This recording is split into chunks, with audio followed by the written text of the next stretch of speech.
Olá pessoal, bem-vindos, bem-vindo a mais um vídeo aqui do meu canal. Nessa série que eu venho fazendo, já fiz acho que 2 vídeos, né? A respeito das possibilidades políticas do Brasil para 2026, ano eleitoral, onde a gente se pergunta o seguinte: qual é o horizonte político das candidaturas até aqui apresentadas? As candidaturas estão se apresentando ainda de maneira um ensaio, né? Algumas já se sabe, outras não se sabe muito bem, mas elas se apresentam para ver se cola, etc. E eu estou gravando no dia, se não me engano, 1º de fevereiro, e ontem, né? Eu estou gravando no domingo, ontem foi sábado, teve o lançamento da candidatura do Aldo Rebelo pelo Partido Democracia Cristã. Então, para não perder o gancho, né, dessa questão do lançamento da candidatura, eu resolvi gravar logo hoje para poder oferecer a vocês, que são o meu público, né, uma reflexão a respeito do horizonte político apresentado por essa candidatura. Para princípio de conversa, eu quero começar discordando de quem está vendo a candidatura do Aldo Rebelo como uma candidatura insignificante, ou como uma candidatura que não tem potencial para crescer, para se projetar. Eu acredito que tem, né? Eu acho que a candidatura do Aldo Rebelo pode fazer aí, digamos, um estrago, entendeu, no cenário político, porque, diferentemente do restante dos candidatos, que não tem exatamente programas, não tem exatamente projetos extensos para o país, não conseguem discursar para além do superficial, quero dizer, né, a respeito do Brasil. O Aldo Rebelo, na verdade, é conhecido por fazer isso, né? Ele é um cara que tem toda uma trajetória de refletir o Brasil até num nível que, assim, é incomum, né? Honestamente, isso deve ser dito a respeito dele. Aldo Rebelo conhece a história do Brasil, assim, em níveis que muito professor de história não conhece. Aldo Rebelo, né, tem um apego, né, ao Brasil profundo, como ele gosta de chamar, tem um apego à tradição brasileira, aos brasileirismos, né, às coisas brasileiras. O Anísio Teixeira tinha uma frase ótima sobre isso, ele dizia: o amor esclarecido às coisas brasileiras, né? É um amor, né, mas não é cego, não é um amor do ufanismo, é um amor esclarecido. O Anísio Teixeira, que foi ministro da Educação, se eu não me engano, do Vargas, né, tinha essa frase. Então, eu acho que o Aldo, de certa maneira, ele traz isso, né, esse amor esclarecido às coisas brasileiras, com uma lucidez muito grande. Se você lê os textos dele, ele apresenta dados assim que muitos jornalistas não sabem que existem, né, informações que os historiadores também ou não conhecem ou se esqueceram, né, que estão fora do paradigma do estudo de história do Brasil atual. Então, assim, é diferente analisar o horizonte político, né, de uma candidatura do Aldo Rebelo do que analisar o horizonte político, como, por exemplo, de uma candidatura do Lula ou de uma candidatura do Ratinho, que foram as que eu fiz até aqui, ou como seria também de uma candidatura do Tarcísio, exatamente por isso, né? Você está lidando com um camarada que ele fala do país, né? Ele fala do Brasil com propriedade de quem conhece, de fato, viaja e tal, questão dele com a Amazônia, enfim. Então, tirando isso, que eu acho que realmente pode ser um fato que pode gerar surpresa para muita gente, no sentido de que ele pode acabar tendo um desempenho melhor do que muitos esperam, justamente por apresentar um argumento, né, brasileiro de fato que não se vê por aí. Passemos então à análise do que ele apresenta, né? E veja, evidentemente, né, vocês sabem qual é a minha posição, eu não estou aqui para fazer proselitismo nem propaganda de ninguém, mas eu sou um nacionalista brasileiro e o Aldo também é um nacionalista. Então, evidentemente, eu me sinto confortado, né, por muitas das coisas que ele fala. Não quer dizer também que eu não tenha discordâncias, eu apresentaria algumas das discordâncias naturalmente a ele e tal, e não estou aqui também para fazer uma propaganda, tá? Não é isso. Então eu tenho um compromisso aqui com o público precisa saber, agora que eu propus essa ideia que está dando certo, está tendo repercussão, qual o horizonte político da candidatura do Aldo neste momento para o Brasil de hoje. Bom, segundo o que foi apresentado ontem no lançamento da sua candidatura, tem algumas coisas que são interessantes, né? Primeiro, o rearranjo institucional do Brasil. De fato, não é novidade para ninguém, eu mesmo já falei aqui nesse canal novo que eu lancei há um mês e meio, como que o Brasil se tornou realmente uma bagunça institucional. né? E dentro dessa bagunça institucional, o vídeo do Banco Master, vocês podem, eu convido aqui, assistam, né? Tem lá uma declaração minha muito contundente a respeito disso, né? O problema institucional brasileiro hoje, ele acaba que meio que está concentrado no Supremo Tribunal Federal. E o Aldo ontem parece que disse isso, né, assim, com toda clareza. Existe uma questão com o Tribunal, né, a Suprema Corte Brasileira, o STF, que precisa ser bem organizada, para que se possa haver de novo um balanço, um equilíbrio entre os poderes. Então esse primeiro horizonte da candidatura dele parece ser interessante. Evidentemente que no contexto atual, né, em que está tendo essa crise braba entre os poderes, em que o executivo, né, ora tem uma aliança, né, total e restrita com o STF, ora quebra com ele porque deixa aos leões, no caso do Banco Master, o Dias Toffoli, começa a vir o Alexandre de Moraes, e aí começa a ter um ressentimento em relação ao Lula, começa a haver cisão, como eu coloquei no vídeo do Banco Master, né? Isso tudo mostra como é difícil, né, esse tipo de proposição. Agora, se existe algo correto a se fazer, é falar disso antes de assumir o poder, se você está disputando um cargo eletivo, não é verdade? Porque antes de assumir o poder, você tem a possibilidade que uma candidatura te apresenta, né, de falar, né, qual as perspectivas que você está propondo e apresentando, mas não tem a responsabilidade imediata ainda, né? Porque você não está eleito, não tem a responsabilidade imediata ainda, é uma expressão de opinião. E essa expressão de opinião fica sujeita ao crivo do eleitorado, ou seja, está tudo certo. Então, assim, é algo ousado, porém ainda seguro, dentro dos limites da segurança, e eu gostaria de ver, né, de fato, o Aldo ou algum, né, novo presidente brasileiro desfazer esse desequilíbrio institucional, que faz muito mal ao Brasil. O STF, tal como eu disse no vídeo lá em que tem o Dias Toffoli aqui na foto do quadrinho, o STF não é que ele tenha virado um poder moderador ou um quarto poder, não se trata disso, ou que o poder judiciário como um todo tenha alcançado uma proeminência, né, sobre os demais poderes, não. Ele simplesmente se destacou da institucionalidade brasileira, assumindo funções que, assim, não estão previstas em nenhum lugar, nem na Constituição, nem nos códigos. Ele simplesmente se arrogou funções. Então ele é legislador, ele é juiz de última instância, ele é defensor de causas políticas, ele define quem pode e quem não pode, qual é o prazo disso, qual é o prazo daquilo. Às vezes, muitas vezes, aliás, ele se contradiz e tudo isso vai criando para o país uma situação, de absoluta insegurança. E a mensagem que o STF tem passado é a seguinte: seja amigo das pautas que nós defendemos, que aí você estará bem. Se você não for, estará mal, né? Claro que travestido de uma grande defesa da democracia, ideais nobres, etc., etc., que são muito reforçados pela mídia, né, e que também tem posicionamentos políticos muito claros no Brasil de hoje, mas assim, a mensagem para quem tem pensamento crítico minimamente razoável, né, hoje é de que o STF, se você é amigo das pautas que ele defende, tá tudo certo para você. Eles vão dar um jeito de livrar sua cara, eles vão dar um jeito de fazer algum tipo de acórdão, algum tipo de decisão a seu favor, ou se você é contrário, um abraço para você. Eles vão dar um jeito de te condenar, eles vão dar um jeito de te, né, passar para trás, enfim. Realmente o juízo jurídico do STF está muito prejudicado.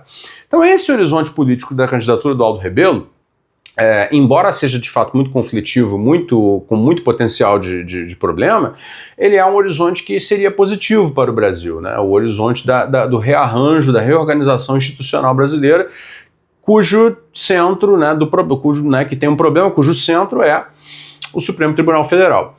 Nas questões mais relativas à economia, o Aldo tem um discurso muito forte a favor do setor mineral e do setor agrícola.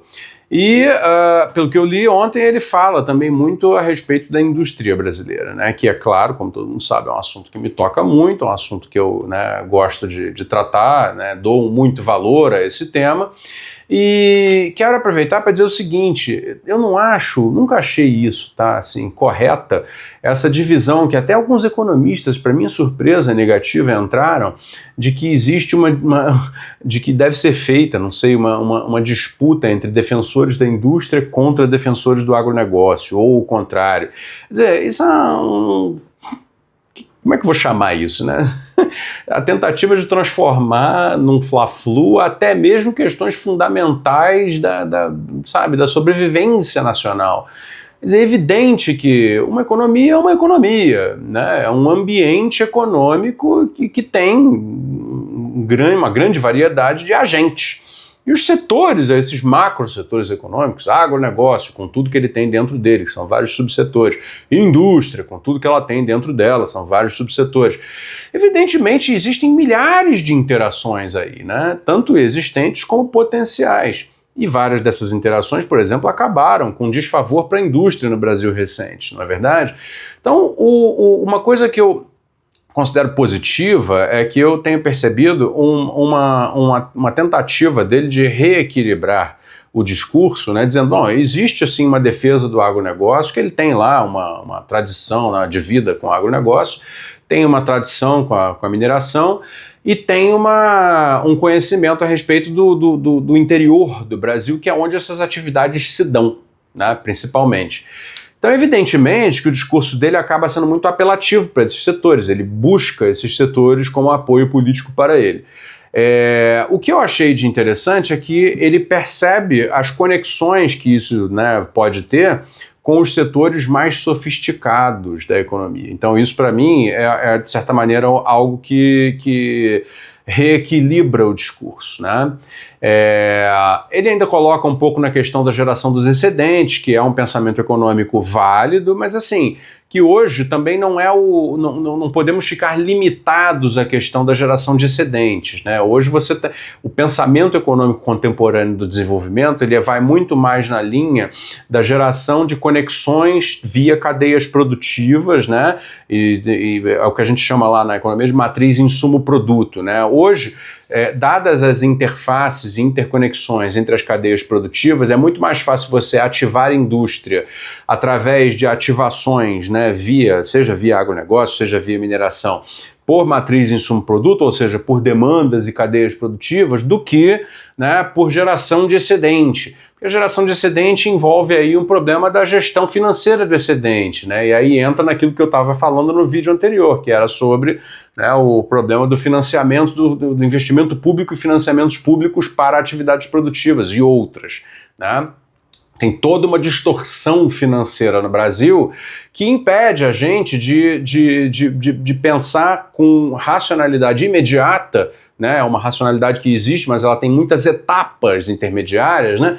Nos impede de pensar com racionalidade imediata a transferência de recursos, né, de um setor para outro, como antigamente era possível.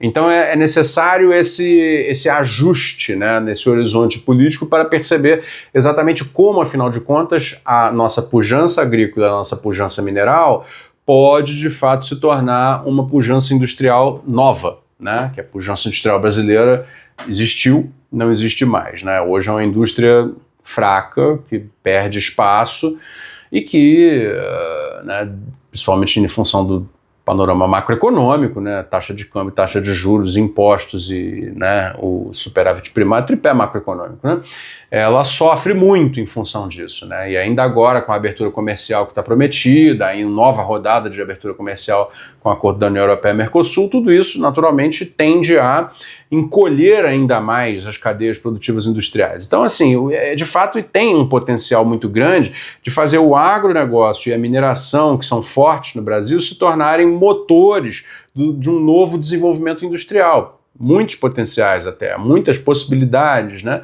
Agora, isso se dará muito mais por cadeias, encadeamentos produtivos novos, né?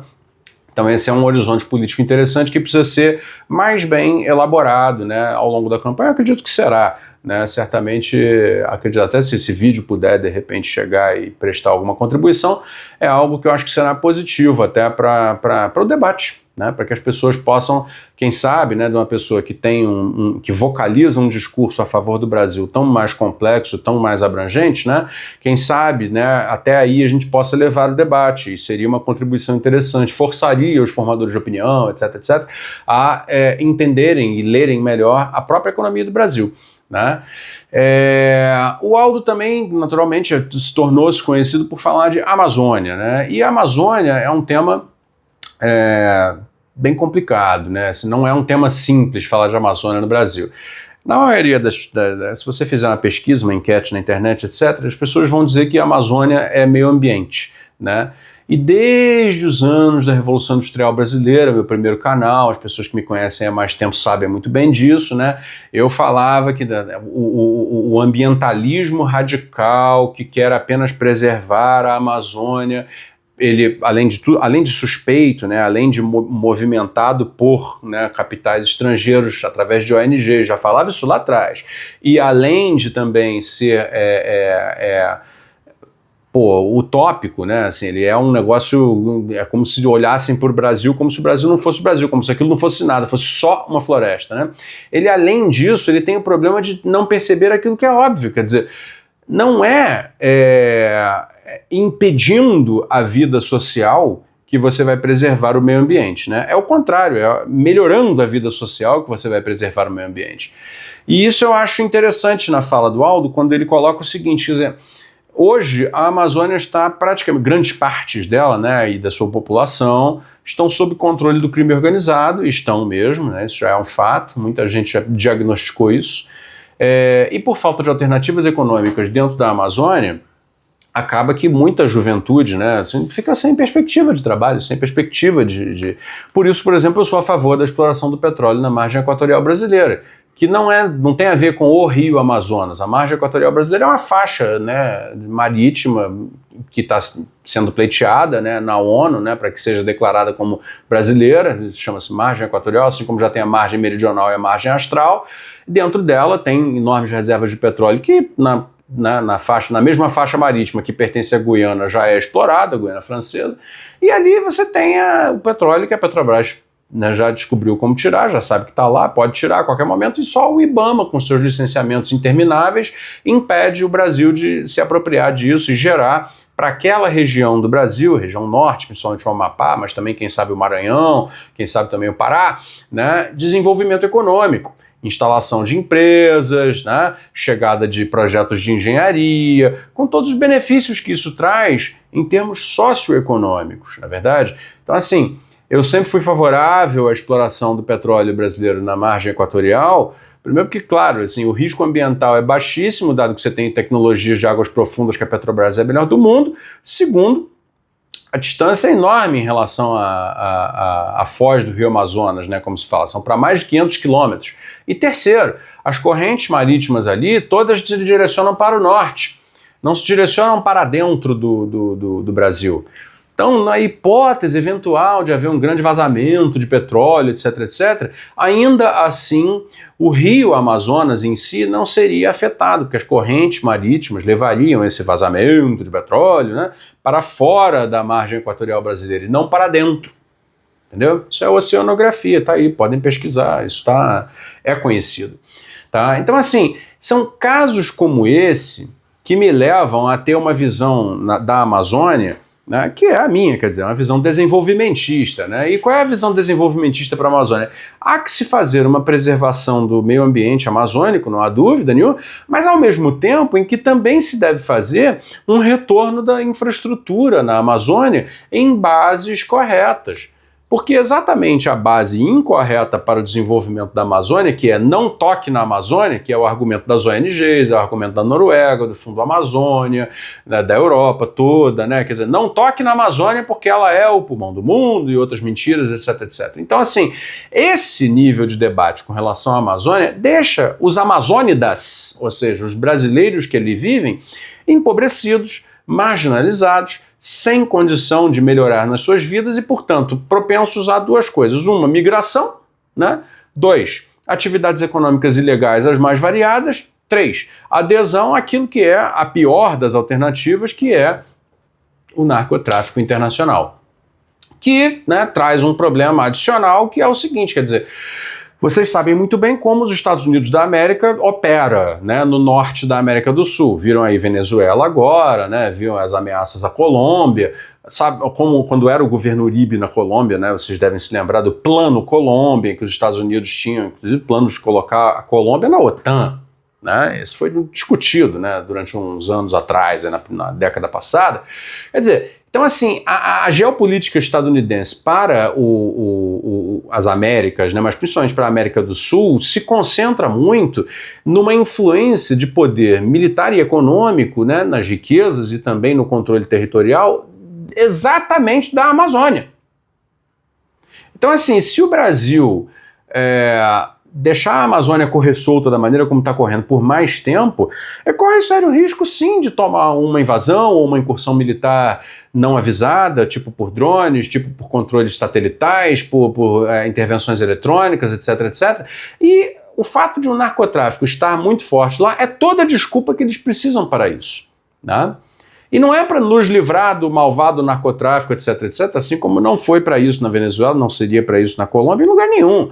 É para a apropriação de riquezas. Vamos lembrar que a gente está falando das maiores reservas de água doce do mundo, estamos falando de reservas minerais tremendamente ricas, estamos falando de reservas de biodiversidade tremendamente ricas pelo potencial que tem de promover desenvolvimento biofarmacêutico, de desenvolvimento bionutracêutico, né? Novos materiais, toda a nanotecnologia industrial que pode ser feita a partir daquelas fibras, daquelas seivas, né? Daqueles micro-organismos, né? etc, etc, da biodiversidade brasileira, que está lá na Amazônia e não aproveitada, porque nós olhamos para a Amazônia, fomos ensinados pela Europa, principalmente, a olhar para a Amazônia apenas como uma floresta a ser preservada de maneira intocada. Só que tem milhões de brasileiros lá dependendo de um novo projeto para a Amazônia para poderem viver.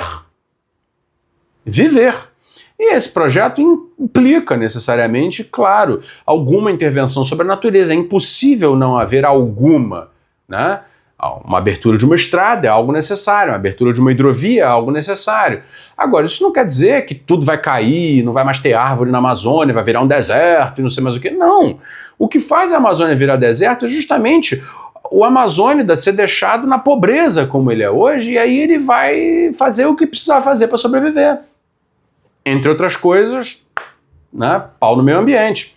Então tem que olhar com muito mais cuidado. Eu acho que o horizonte político trazido pela candidatura do Aldo Rebelo, embora talvez não seja perfeito, ele pelo menos apresenta uma alternativa ao debate sobre a Amazônia. Entende? E aí a última das questões que eu acho que o Aldo traz também com muita ênfase, né, é o problema da mineração. A mineração, veja bem, é outro assunto também tratado com a ignorância muito grande no Brasil. Por quê? Porque no Brasil, a única mineração que ficou grande, de fato, foi a mineração do minério de ferro, né? E a mineração do minério de ferro, ela né, pelas razões geológicas, por quê? Né? As jazidas de minério de ferro costumam ser muito grandes, e o minério de ferro também é muito misturado com outros materiais, então é necessário abrir grandes, né, buracões na terra, entendeu? Para retirada de minério de ferro. Além do mais, o minério de ferro é um mineral barato, é uma commodity metálica barata. Então, assim, só faz sentido haver exploração de minério de ferro, né, onde você pode extrair grandíssimas quantidades. E por isso, Carajás, SD11 e outros projetos, né, tradicionais da antiga Vale do Rio Doce e hoje só Vale, né, da Vale privatizada, são projetos de enorme impacto territorial. É necessário abrir grandes buracos, né? As jazidas são muito grandes. E aí você coloca aquela operação mineradora, né, muito que gera imagens muito impactantes. Você fala, meu Deus, quanto de vegetação você vai preciso derrubar para abrir essa enorme jazida, não sei o que, não sei o que, não sei o que e tal.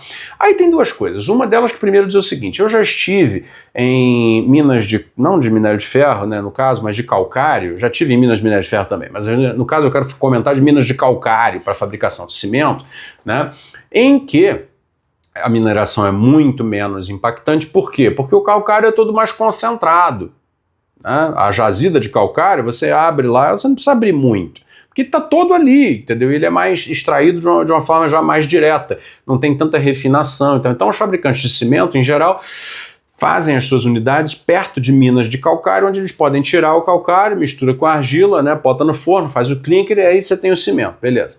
As minas de calcário, eu já vi isso, tá? Mina de calcário que uma vez que eles retiram o calcário, eles devolvem à terra, replantam a floresta em cima e áreas que uma vez foram minas de calcário voltaram a ser florestais. Isso aliás, acontece o tempo todo, entendeu? Na indústria cimenteira, onde o Brasil tem, aliás, uma atuação ainda significativa. Então, assim, é necessário separar as coisas. Então, não é verdade que qualquer mineração terá impacto ambiental, né, igual à mineração do minério de ferro. Então, a primeira coisa a ser dita é essa. Segundo, os minerais que tem no subsolo brasileiro, entre outros lugares, também na Amazônia, né, são minerais, né, quer dizer, também tem alguns que não têm essa característica e tem outros que têm essa característica e são muito valiosos, porque é exatamente aí que está o segredo da mineração. Se você vai achar uma jazida pequena, portanto com baixo impacto ambiental de exploração, é muito provável que essa jazida pequena, para ter algum sentido econômico para ser explorada, é porque o que tem lá dentro tem muito valor. Então vamos lá, quais seriam esses minerais? Ouro, por exemplo, diamante, por exemplo, nióbio, por exemplo, grafite, por exemplo, tá? Além das chamadas terras raras, que em geral são extraídas, né, em operações compactas, aliás, com dificuldade, porque, quer dizer, eles são minerais super difíceis, por isso são raros, né? Não é que eles sejam raros na natureza, mas é que eles são muito difíceis de serem processados. O problema da terra rara é o processamento. Então, assim, a exploração mineral no Brasil, de fato, ela, assim como a exploração de petróleo, assim como os projetos de infraestrutura e tal, sofre muito com o problema dessa lógica ambientalista pura, né, desse purismo ambiental, que trata tudo como se tudo fosse crime, tudo fosse um desastre, tudo fosse dar um grande problema, tudo fosse aproximar o Brasil do apocalipse ambiental, etc. E não é assim. Não é assim. Então, assim, é necessário trazer de volta um pouco da racionalidade para o debate também dos recursos minerais. Porque, quer dizer, você tem uma imensa possibilidade de gerar divisas, ou seja, recursos oriundos de comércio internacional para o Brasil a partir dessas novas minerações. Até para poder gerar segurança para o Brasil de não precisar depender apenas do minério de ferro para ter uma exportação mineral relevante. Né? E claro, né, quer dizer, eu argumentaria, o Aldo não fala muito isso, mas eu argumentaria que essas novas minerações deveriam ser conectadas a novos projetos, né, de processamento e beneficiamento industrial para que o Brasil pudesse entrar, aí sim, não como um país exportador de matéria-prima apenas, né, mas como um país exportador de bens de valor agregado baseados nestes materiais que estão aqui no subsolo brasileiro, que, aliás, despertam cobiça de países como Estados Unidos, despertam a cobiça da Europa, etc., etc., que fazem o seu discurso da boca para fora de hiperprotecionismo ambiental, mas que, no fundo, sabem muito bem qual é o valor do que tem ali embaixo, né? Tanto na biodiversidade, na massa vegetal, né, todo o corpo, né, natural vegetal da Amazônia, como também nos subsolos, no que há de minério, né, mineral. Né, tanto no vegetal biodiverso quanto no mineral, né, existe uma riqueza enorme a ser explorada. Eles sabem muito bem disso. Tanto assim que querem impedir o Brasil de explorar a qualquer custo. Então veja, para não me alongar demais, eu analiso, tá, que o horizonte político da candidatura do Aldo Rebelo é um horizonte político de um desenvolvimentismo de base. Né? É um desenvolvimentismo que volta, e eu acho prudente que faça isso, né? Porque prometer o impossível depois de 40 anos de desindustrialização brasileira não seria exatamente o melhor caminho. Mas um desenvolvimentismo de base que conecte agropecuária e agroindústria com as outras indústrias, que conecte a mineração, tanto a atual quanto as minerações potenciais brasileiras, com possibilidades industriais, que conecte, afinal de contas, investimentos em infraestrutura e, né, as nossas fontes energéticas ainda fósseis que no mundo inteiro são exploradas, né, a partir de uma nova racionalidade do ambientalismo, são horizontes políticos interessantes. Claro, não é nenhuma surpresa, eu percebo o Brasil e percebo o mundo a partir dessas perspectivas, né? Mas acho que coloquei aqui argumentos, né, que são, né, explicáveis, né, do porquê que eu considero então que esse é um horizonte político que pelo menos ele guarda diferenças interessantes em relação às superficialidades com as quais nós fomos acostumados no debate político brasileiro, pelo menos assim, ao longo desse século, né? Ah, se vai ter assistência social ou se não vai ter assistência social. Ah, se vai ter fulano Beltrano no poder ou se vai ter cicrano no poder, etc, etc. Ah, se vai ter mais partido isso ou mais partido aquilo. Ah, se é direita ou se é esquerda e tudo mais. E ninguém discute o Brasil, né? Então, assim, se eu pudesse sintetizar esse vídeo de alguma maneira, é que pelo menos nós temos agora uma candidatura que discute o Brasil. Entendeu? Discordemos ou concordemos, né? Eu acho natural e saudável que seja assim. Ao menos, né, nós temos a possibilidade, nessa eleição de 2026, de fazer um debate sobre o Brasil. E isso é muito positivo. Tá bom, pessoal? Obrigado. Eu quero deixar aqui um pedido a vocês que acompanharam até aqui para apoiar o canal. Seria muito bem-vindo caso você possa contribuir com valor mensal aqui no Apoia-se, né? Na descrição do vídeo, no comentário fixado, você pode encontrar, ou você pode também apoiar pontualmente com um Pix, ok? Brigadíssimo, até o próximo vídeo.